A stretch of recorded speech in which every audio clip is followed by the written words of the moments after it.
স্বাগত জানাচ্ছি D news 24/7 বিনোদন নিউজে আপনাদের সাথে আছি আমি ফারজানা আক্তার অধরা। এখন দেখুন বিস্তারিত।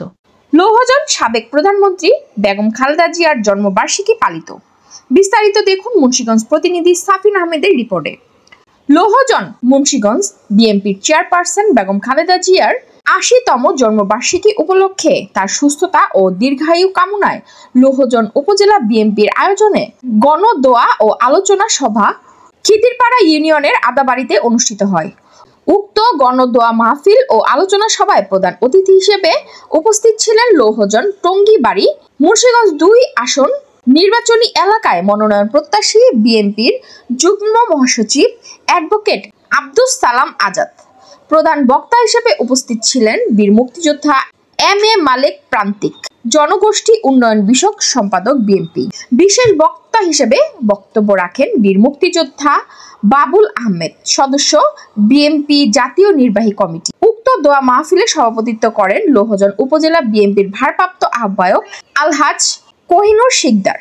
এছাড়াও উক্ত অনুষ্ঠানে লৌহজন উপজেলা বিএনপির অঙ্গ সংগঠনের নেতা কর্মীরা উপস্থিত ছিলেন। প্রধান অতিথি তার বক্তব্যে বলেন, লৌহজন উপজেলা বিএনপির এই আয়োজনেই প্রমাণ করে গণতন্ত্রের মায়ের প্রতি ভালোবাসা ও শ্রদ্ধা জনগণের হৃদয়ে চির অম্লান। দেশনেত্রী বেগম খালেদা জিয়া শুধু একজন রাজনৈতিক নেত্রী নন, তিনি বাংলাদেশের গণতন্ত্রের পুনরুদ্ধারের প্রতীক। আল্লাহ যেন তাকে সুস্থতা দান করে, দীর্ঘায়ু দান করে, যাতে তিনি আবারও গণতন্ত্র ও জনগণের অধিকার আদায়ে লড়াইয়ের নেতৃত্ব দিতে পারেন। সাবেক প্রধানমন্ত্রী ও বিএনপির চেয়ারপারসন দেশনেত্রী বেগম খালেদা জিয়ার ৮১তম জন্মদিন উপলক্ষে তার সুস্থতা ও দীর্ঘায়ু কামনায় লৌহজন উপজেলা বিএনপির আয়োজনে গণদোয়া মাহফিল ও আলোচনা সভা খিদিরপাড়া ইউনিয়ন আদাবাড়িতে অনুষ্ঠিত হয়। যে সময় মাতার সন্তানের নিরাপত্তা দিতে পারে নাই, সন্তান তার মায়ের নিরাপত্তা দিতে পারে নাই, বাবা তার সন্তানের নিরাপত্তা দিতে পারে নাই, আইনের শাসন বলতে কিছু ছিল না। বাংলাদেশে প্রায় ৬০ লক্ষ নেতা কর্মীকে মিথ্যা মামলা দিয়ে সারা দেশটাকে একটা কারাগারে রূপান্তরিত করেছিলেন। ঠিক সেই মুহূর্তে জননেতা তারেক রহমান এ জাতির উদ্দেশ্যে ৩১ দফার একটি ইশতেহার ঘোষণা করেছিলেন। যেমনটি করেছিলেন স্বাধীনতার ঘোষক শহীদ রাষ্ট্রপতি জিয়াউর রহমান, সিপাহী বিপ্লবের জনগণের মধ্য দিয়ে তিনি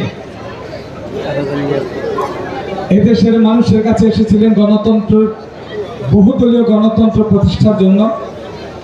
তিনি সেই বহুদলীয় গণতন্ত্র প্রতিষ্ঠার এবং তৎকালীন 79 নির্বাচনের পূর্বে এমনই একটা ইশতেহার ঘোষণা করেছিলেন ১৯ দফা কর্মসূচি। সেই ১৯ দফা কর্মসূচির মধ্যে ছিল এদেশের মেহনতি মানুষের স্বপ্ন পূরণ করা, এক কৃষিভিত্তিক একটি দেশ, কৃষিতে স্বয়ংসম্পূর্ণ করা,